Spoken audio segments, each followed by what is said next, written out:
Europe was fragmented. Borders, mistrust, chaos on the railways, but one train challenged everything: the Orient Express, a rolling promise of comfort, speed, and power. A train that brought politicians and monarchs to the table. A train that reconnected Europe. This is the true story of the legendary Orient Express, and of the man who made it possible against all odds. Welcome to the Deep Dive, where we take a stack of incredible historical sources and really just extract the story of how the impossible became reality. And today we're talking about something more than just a mode of transport. Oh, way more. We are talking about a legend, a myth made of steel and crystal, the Orient Express. It's true. Its creation really marks the beginning of a genuine revolution in travel. I mean, this was a mobile palace on rails. The palace on rails, I love that. For decades, the wagon-slits cars were this exclusive, opulent meeting place where diplomats were negotiating, spies were whispering, Right. and where more than once some major decisions that shaped world history were quietly agreed upon. The Orient Express still holds this incredible, almost magical attraction for us today. We romanticize it, but its creation wasn't magical at all, was it? Not in the slightest. It was the product of grit, brilliant engineering, and frankly just sheer audacity, and it was all driven by one man, Georges Nagelmackers. A Belgian visionary who bet his entire family fortune and his reputation on connecting Paris and Constantinople in the late 19th century. Just think about that for a second. Paris to the edge of Asia, seamlessly. In luxury. So our mission in this deep dive is to unpack exactly how this man, fighting against his own family, skeptical bankers, entrenched national politicians, managed to overcome what our sources call the political and infrastructural patchwork of Europe to make this crazy dream a reality. And we have to start by setting the scene for you, because what a time to try this. We're talking about the 1870s. The rise of high imperialism. Precisely. This is the exact moment European powers were not interested in cooperation. They were aggressively trying to become singular world powers, carving up colonies and isolating themselves politically. It sounds frankly absurd when you put it in that context. Yeah. You have these rival powers, France, the newly formed German Empire, Austria-Hungary, all deeply suspicious of one another. Completely. Different interests, different armies ready to mobilize at a moment's notice. And here comes this young Belgian entrepreneur with no real government backing, trying to build a frictionless, luxury railroad right across all their territories. I mean, he was challenging the very nature of national isolationism. He was trying to stitch together a politically fractured continent with a thread of pure commerce and luxury service. Okay, let's unpack this. We have to start with the origin story of Georges Nagelmackers himself, because his whole vision only makes sense when you understand the bizarre personal motivation that pushed him into this in the first place. Right. So Nagelmackers was born into serious privilege in 1845 in Liège. He grows up in the Chateau Nagelmackers, and his life is completely planned out for him. His family owned the oldest private bank in Belgium. The oldest and most prestigious. So Georges was destined to inherit and manage this vast fortune, continuing a long family legacy of, let's say, financial conservatism. But he wasn't that guy. The sources suggest he was a bit of a defiant spirit. He was. At 19, he doesn't join the bank. He enrolls to study civil engineering. Which would have been a radical departure. It's construction over finance. It's practical. And his family's reaction tells you everything. They basically deemed him unadapted for the life he was supposed to lead. He just didn't fit into the rigid, high society world of banking. And that defiance really set the stage for everything. It did. But the real catalyst, the literal genesis of the Orient Express, was what our sources call a completely crazy love story. A scandalous one from what I've read. Oh, absolutely.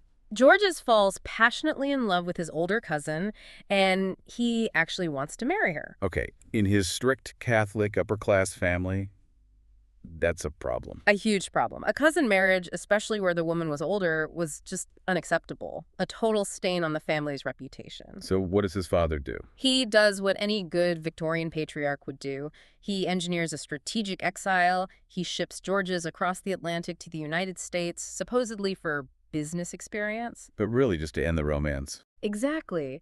And that forced exile fundamentally changed the trajectory of world travel forever.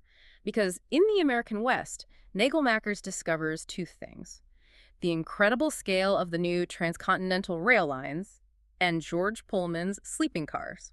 Speed must have been just shocking to a European. It was. By 1869, you could cross from the Pacific to the Atlantic in about 1 week. He was instantly fascinated by the speed, the connection. But, and this is the critical turning point, he was also completely disgusted. Disgusted by the comfort level, Yeah. or the lack of it. You have to understand, the American system was built for fast mass movement. It wasn't about the experience. So what was it actually like? One source describes it as a dormitory, a Schlafsaal, like a class trip with strangers. The Pullman cars had these long wooden bunks running parallel to the aisle with just a thin curtain for privacy. So zero privacy. Basically none. And the amenities were non-existent. No clean toilets, absolutely no dining cars. If you wanted to eat, you pack your own food or you grab something in a dusty frontier town when the train stopped. So travel was, as they said, a form of torture. It was a torture you endured for the sake of speed. So Nagelmackers looks at this fast but crude American system and sees this massive opportunity back in Europe where the elite expected discretion and high service. He comes back to Liège, maybe heartbroken, but with a new mission. A new mission. He's only 23 when he writes his business plan.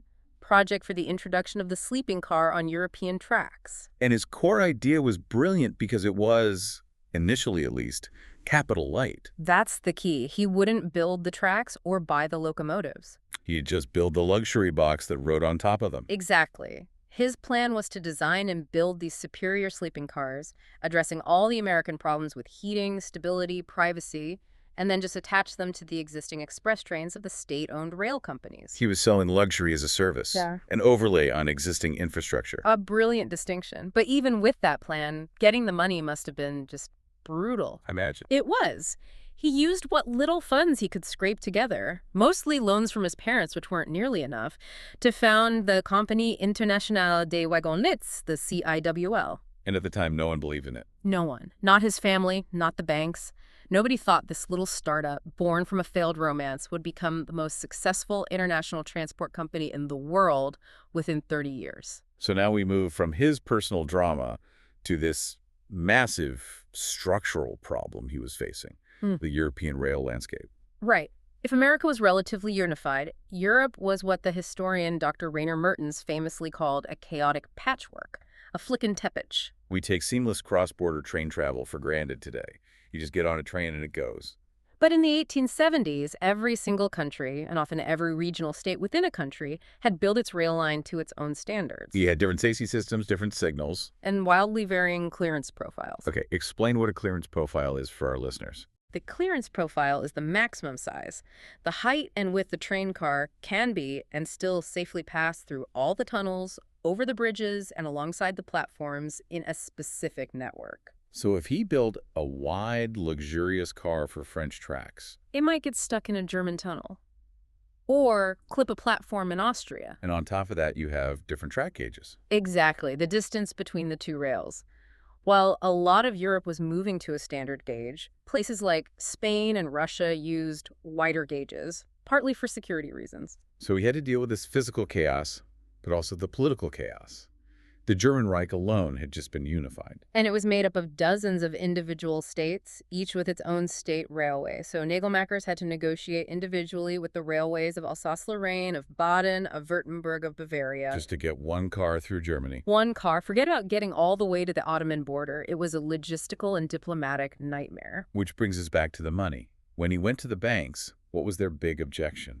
It wasn't just the cost, it was the political risk. The plan was seen as way too risky because his assets, the actual sleeping cars, would be operating on the tracks of foreign, often rival, nations. Right. If France and Germany go to war again, those cars get seized instantly. That's what the banks thought. So here's this 25-year-old kid asking them to bet on international peace. In the 1870s, that is a huge ask. Impossible. They rejected him flat out, so he's still relying on these small loans from his parents. This is where he has to pivot from finance to politics. And he pulls off a massive political coup. Yeah. He gets King Leopold II of Belgium as an investor. Sheer brilliance. Yeah. Leopold was an incredibly powerful figure, And the funny thing is, our sources note the king never actually paid for his shares. He never paid. Apparently not. He was notoriously tight-fisted. But his endorsement was priceless political currency. It was like an implicit state backing for a private company. So Nagelmackers could walk into a Prussian rail office and say, the King of Belgium supports this. And that royal seal of approval made all the difference. It gave the CIWL the diplomatic weight it needed to get the contract signed. And the wheels started turning. The first CIWL sleeping cars launched on October 22, 1872. Initially on shorter routes like Ostend to Cologne, then Ostend to Berlin, and pretty soon after, the big one, Paris to Vienna. And we have to emphasize, just passing a border in a sleeping car was a radical and even dangerous idea back then. It was. Border zones were not prepared for these luxury cars moving so quickly through their jurisdictions. Dangerous how? Crime. Mostly crime, yeah. Banditry was a real fear, especially across the Hungarian plains and into the Balkans. We have accounts of passengers carrying guns for protection. Wow, armed, glamorous travel. Pistols and rifles tucked right into their luggage. It tells you how audacious these first routes really were. But the real masterpiece wasn't the engineering. It was the diplomatic engineering. The contracts. Absolutely. The way he negotiated these agreements, forcing different countries to work together, it still informs international rail agreements today. For the Orient Express, he needed something like 10 different contracts just to get through Central Europe. 10 separate contracts for one train journey. With the French Ostbahn, the Imperial Railways of Alsace-Lorraine, the Badner, Württemberg, Bavaria, Austria-Hungary, the Romanians, I mean, the list goes on. Each one with its own rules, its own agenda. And the contracts were incredibly detailed. They weren't just about track access. No, not at all. They specified things Nagelmackers needed to guarantee the luxury experience. Things like the absolute maximum weight the train was allowed to be, which was critical because his cars were much heavier. They even specified the food, which is my favorite detail. Yes. The contracts actually spelled out the precise sequence of dishes for the meals. No way. It shows you this wasn't just a free enterprise. It was strategically planned from start to finish. He was forcing these state railways to guarantee not just the transport, but the very high standard of his private luxury service. If we connect this to the bigger picture, this wasn't just about selling a ticket. It was about imposing a predictable, luxurious experience onto an unpredictable continent. He was a diplomatic genius. He made it beneficial for everyone involved to keep his trains running, no matter what political storms were brewing. So despite these early successes, Nagelmackers was constantly on the edge of financial collapse. He was bleeding money. His business model was flawed at the start. His only real income was that small surcharge, the supplement wagon lits, maybe 20% of a first-class ticket. But he had to pay to use the tracks, the locomotives, everything. Everything. The state railways were taking the lion's share of the profit. He was left with the scraps, so he was basically ruined. And right at that moment of crisis, an American shows up. Colonel Mann. Colonel Mann, a notorious American rail car builder. He arrives in Europe with his own technologically superior sleeping car. Superior how? What was better about it? Mann's car had a 3-axle system, which made the ride much smoother and more stable. It also had a great heating system for each compartment, which was a huge deal in European winters. And it offered these comfortable 1- and 2-bed compartments, even a wine bar. So Nagelmackers sees the better technology, but Mann sees a company on the verge of bankruptcy. And he pounces. He leverages Nagelmackers' financial distress, demands company shares for a capital injection. Nagelmackers, completely desperate, signs the contract. And he's forced to give up control. He loses management control. The company is even renamed the Mann Boudoir sleeping car. That sounds like a disaster. The two men were like fire and ice, according to the sources. A total clash. Mann was direct and rough, impatient. Nagelmackers was the diplomat, always playing the long game. The partnership turned toxic fast, especially when it came out that Mann was a wanted fraudster back in the U.S. A wanted fraudster was running his company. As a heavy drinker, apparently. It completely undermined the image of trust and respectability Nagelmackers had worked so hard to build. So how did he get out of it? With the help of his wife, Marguerite Mermet, she was incredibly supportive. Together, they managed to secure another massive personal loan, risking everything again, to buy out the unreliable Colonel Mann. He gets his company back. And he goes into overdrive. He immediately signs 22 new contracts. He takes the best of Mann's technology and incorporates it into his own designs. Suddenly, he has 53 sleeping cars running all across Europe, even deep into Russia to places like St. Petersburg. But he realized contracts weren't enough. He needed to win over public opinion. He was a master of PR. He basically invented the high-end promotional event. He had this technique of playing off the band, where he'd target smaller rail companies first, give them great terms, get them on board. Then the bigger, more resistant countries found it harder to say no. And he always made sure the journey itself was a great story for the newspapers. Which brings us to that incredible anecdote about King Ferdinand of Bulgaria. Ah, yes. The story is just perfect. He's on an early run near Bucharest, and King Ferdinand decides he absolutely has to drive the locomotive himself. The king is driving the train. Yeah. With no license. No license, and he's pushing it, going way too fast on a tight curve. It's a disaster waiting to happen. Nagelmackers can't just tell a king to stop. So what does he do? French champagne. Of course. He sends a message up to the king, very deferentially, saying that the finest champagne has just been uncorked in the dining car and His Majesty's presence is urgently required for a toast. Brilliant. He lures him away from the controls with luxury. Exactly. He turns a safety crisis into a PR victory. A king who is thrilled with the service is a king who signs contracts. He was selling high-stakes theater, and that was on full display at the premiere in 1883. Oh, absolutely. For the premiere, he staged a full-blown musical ambush. A musical ambush. As the elite guests were on board, a small folk ensemble suddenly appeared and started playing with this incredible energy. It was pure, calculated drama for the press. It gave them a vivid, exciting detail to write about, cementing the idea of the Orient Express as this unforgettable adventure. So that brings us to the crucial launch day, October 4th, 1883, at the Gare de Strasbourg in Paris. The pressure must have been immense. Unbelievable. There were only 24 passengers, but they were the 24 people who mattered most, and they were all skeptical. Because he'd already canceled the first premiere a few months earlier. Right. There were high-stakes bets being placed against the journey's success. On board, you had diplomats, bank directors who were terrified for their loans, and the Ottoman ambassador. But the most important passenger was Henri Stéphane de Blowitz, the chief correspondent for the Times. His report would make or break the entire enterprise. Global perception rested on his shoulders. And the skepticism was everywhere. The journalist Edmund About wrote that he was expecting a dusty, sick car, uncomfortable and full of soot. I mean, you can't blame him after the first failed attempt. And you have to remember the political tightrope this train was walking. It was crossing the tracks of France and Germany, who were still bitter enemies. Railways were for troop transport, not luxury travel between rivals. So his goal was completely unprecedented. And this is where his investment in engineering and comfort really paid off. He was directly addressing the torture of 19th century travel.